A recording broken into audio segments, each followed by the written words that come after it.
I don't think there's many more twonks than this one, because this man, Travis Decker, he killed his 3 daughters.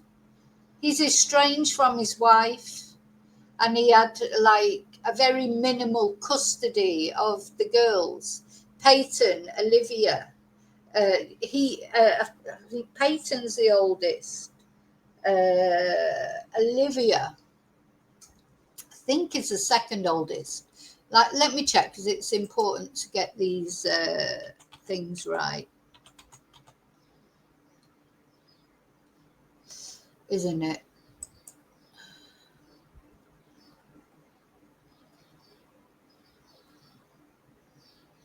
Let's see. No, so Paityn is the oldest, then Evelyn, then Olivia. Yeah. So bless them, these 3 girls, but they're all, 8 is the oldest. So very young girls. He was given a minimal sort of custody order where he's allowed to have them for a couple of hours at the weekend. His wife, Whitney, was trying to fight that, she didn't think he should have any custody because she said he had mental health issues. He's an ex-veteran. He's supposed to be really good at survival, etc. Though some of the police say he's not that, he's not anything remarkable. But anyway, quite a long time ago now. I think it's got to be, how long ago was it now? All right, I've got to put some windows down, so this is just ridiculous.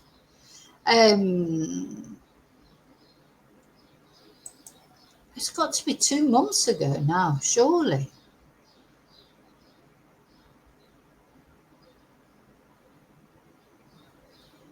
It doesn't say the date. Of course, when you're trying to find a date out, it's like...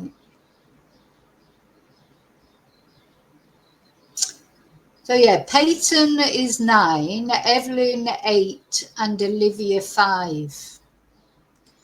And their father, Travis, who's 32, killed all 3 of them. And not only that, I mean, it was horrific because, he tied their hands behind their back and put plastic bags over their head at a campground. Now, he then disappeared completely. I still can't find the actual date that it happened. God, you'd think it'd just be easy, wouldn't you, just to look up a date?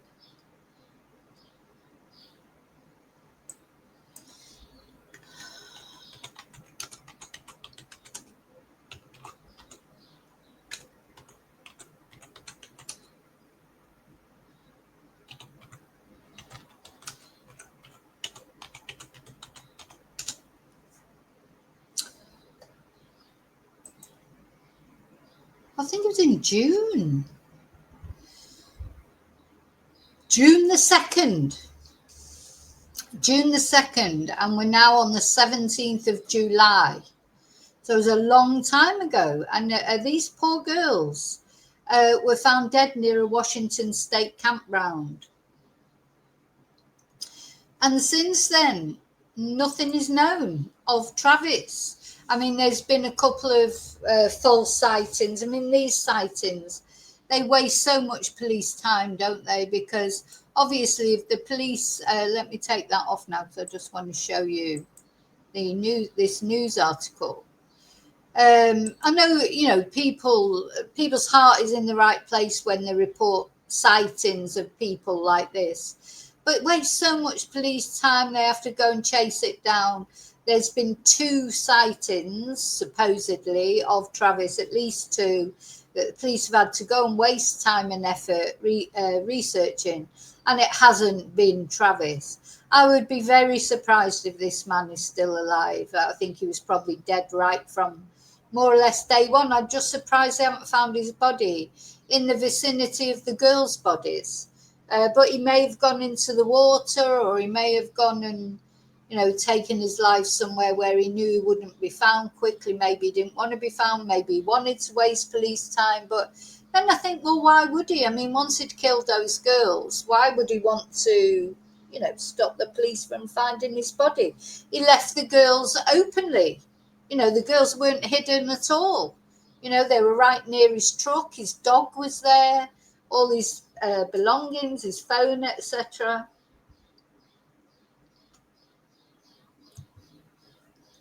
So it just seems strange to me that he would hide his own body, or his own death if he is dead, or maybe he is on the run. Maybe, apparently he'd been looking at living in Canada. Maybe he has gone to Canada. I just don't see it, unless he had another bag, like a grab bag with him, because he, as I say, left everything there with him. And to me, it's a surprise his dog was still there, because why didn't his dog follow him? So it's a bit odd. Anyway, it's been from forensic examinations, and it seems like nobody else was involved, because there was a brief time when I thought maybe somebody else did it, and he's dead somewhere, because there was a bloody fingerprint found on the van, but it seems like there was no other DNA there apart from Travis's DNA. So it seems that it was Travis who did it. I feel sorry for his wife, obviously, apart from the fact of losing these 3 lovely daughters. She must be terrified in case he's going to come after her, because apparently a couple of days before he'd asked her to come back to him, and she'd refused. She didn't want to go back to him. She'd been to the police, she'd been to the court, she said she was concerned about him. Nobody listened, and he's still, because it was a court order, she had to let those girls go and be with this monster of a father of theirs, who then took their lives in a horrible, brutal way, tied their hands behind their back, put bags over their face. It's like Chris Watts all over again, isn't it? But even worse. And, Whitney tried to stop it. The mum tried to stop it, and she couldn't. It must be awful. Can't even imagine. And maybe he has got mental health issues, but I'm not having it. He can have PTSD, he could have anything, but it doesn't. How many people have got PTSD from being army veterans or from trauma in their lives? Or how many people got mental health issues? Don't murder their 3 daughters by putting plastic bags over their heads. There's got to be more to it. Nobody, who would even think about that? So he's got to be a narcissist. He's got to be, have just not a nice person to do that. It's not about PTSD. A lot of veterans take their own lives, don't they? And that is PTSD, but then taking the lives of your children. Sorry, can't take any. It's horrible. He's going to hell. I hope. Anyway, I've got no sympathy. I have no sympathy for him. So let's have a look at this interview. So what we're going to look at basically, it's just the only news really, if you like, because, the police have been looking for him all this time. They're still looking for him. I think they'll find him in the end, but I think they will find his body. That's my own personal opinion, but we'll see. I'm surprised they haven't found him already. They haven't. So he may be on the run somewhere. But so this video has emerged. This video was taken just a couple of days before he did this terrible act to his daughters. And he apparently, it was the second accident he'd had. I mean, you can see that his head's not really all there. I mean, and he was homeless, I think, and this, that, and the other, and he was probably paranoid. I expect there's drugs involved. I just can't believe that anybody could do that unless they were having some sort of psychotic break due to drugs or alcohol or whatever. Who could do what he did in the cold light of day? Anyway, so apparently been involved in 2 accidents in his truck. Both times he'd gone into the back of somebody. So he's obviously distracted. Anyway, this video now has just been released of the second accident, and that's what we're going to watch when I find it. Yeah, there it is. So yeah, it's an interesting video because it does show that apparently the guy who spoke to him, the guy whose car he went into, said he was aggressive, he was distracted, he was acting very odd, and he just seemed to be paranoid that he was going to go to prison. So let's have a look from the beginning. Public has never seen before. It's a look at Travis Decker the public has never seen before. The King 5 investigators have obtained a video of the alleged killer in Wenatchee that was tucked away in police files until now. Glad you're with us at 6:30. I'm Greg Copeland. I'm Joyce Taylor. Chris Ingalls has exclusive new details about the man accused of murdering his 3 daughters. 1941. It's the most routine of calls. A fender bender on the street just outside a Safeway store in Chelan County. 35-1941. Responding Wenatchee police officer Timothy Jeffress walks up to 2 men. In days, one of them will become the most wanted fugitive in the country. That's Travis Decker in the white T-shirt, just after his truck rammed this Ford Mustang at a stoplight.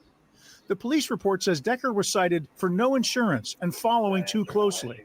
Last of Decker, first of Travis. The officer's dash cam recorded this encounter 3 days before Decker picked up his daughters, Paityn, Evelyn, and Olivia, from his ex-wife's home, and police say killed them at a campsite outside Leavenworth. In the manhunt that followed, investigators released photos and this Ring doorbell video of the 39-year-old Decker. But this video, at 19 minutes 41 seconds long, is more revealing. The man whose car Decker hit declined an on-camera interview, but he described Decker as nervous. So here he is. So yeah, he looks very distracted, of course. You know, when I look at him, like, he looks like an ex-army person. You know, he's quite muscly, isn't he? And I just think about those little girls. You know, what a man, eh? What a big man he is. What a big man to murder 3 little girls. God, you know, wow, what a man. What a man. Just makes me so angry, you know. There he is with his big muscles and everything. And, oh, yeah, you know, life's not treating him very well. So, oh, I know, I'll take it out on my 3 little daughters. Just foul. Foul, foul, foul. And fidgety. He kept telling me, please, not to call police. The man said he was sympathetic, but had to report. Oh, please don't call the police. I don't want to go to prison. Oh, my God, because I'll bump into some real men there, not little kids that can't stand up to me. No, just pathetic coward.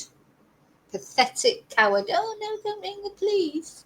Because I've got plans to kill my daughters. And I wonder how this man feels. I mean, obviously, it isn't his fault. But, you know, you just think, God, and the police that do come, I think the police do come.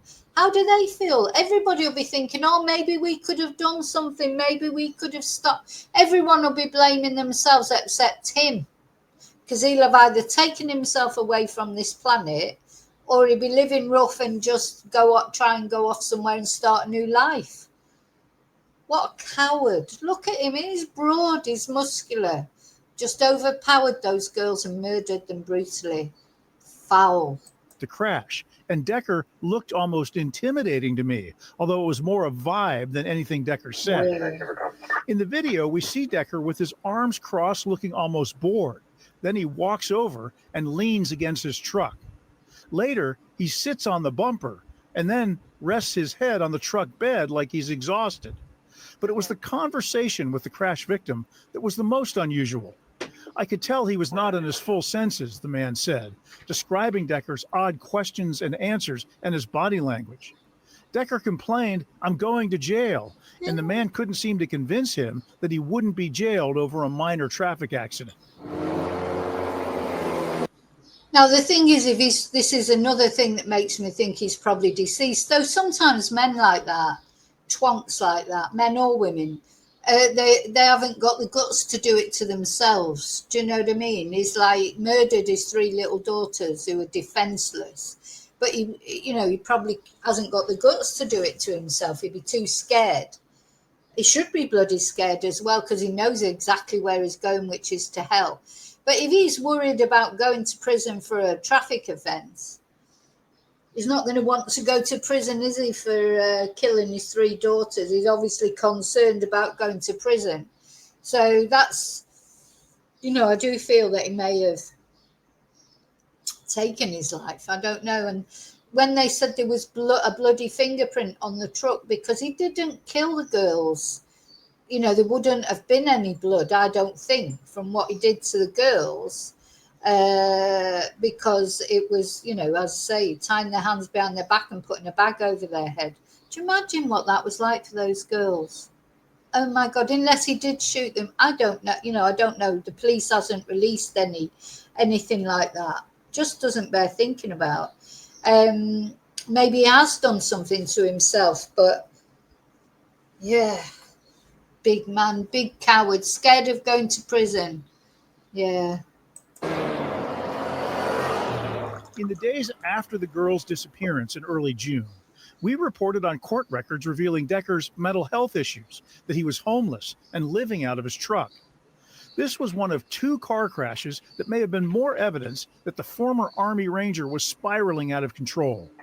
King 5 obtained this brief police report from his first car accident on May 4th, in which the caller was rear-ended by a truck. Truck continued on. With a license plate number, police determined the hit-and-run driver was Travis Decker. Yeah, so that's 2 similar accidents, you know, that it had within a short space of time. Both of him going into the back of another car. So he's obviously, you know, distracted. The victim in that accident declined an on-camera interview, but said he did not pursue charges because his white Honda CR-V was not damaged. He said he did not know Decker was the runaway driver until we called. 3 weeks after that hit and run, the dash cam video of the next crash ends with Decker extending his hand in what would become an uncomfortable 9-second long handshake, with Decker asking the man if he'll be okay and holding a firm grip. The crash victim told me today that his heart stopped when he saw a Facebook post 4 days later that said Decker had disappeared with his 3 daughters. This whole thing's been very upsetting to him, and he doesn't want to believe that he could have had anything to do with pushing Decker over the edge. But Joyce and Greg, I got to tell you, after watching this man's demeanor on the video, after talking to him in the way he talked to Travis, treating him with respect, he didn't have anything to do with that. He just got caught up in this terrible situation that nobody's ever going to be able to explain. Wow, incredible that you got access to that. Thank you. Yeah. And you can see a lot more from the King 5 investigators in their monthly spotlight streaming right now. The latest episode dropped today. Just download the King 5 Plus app on your TV and you can watch for free. It's a look at Travis Decker. The public.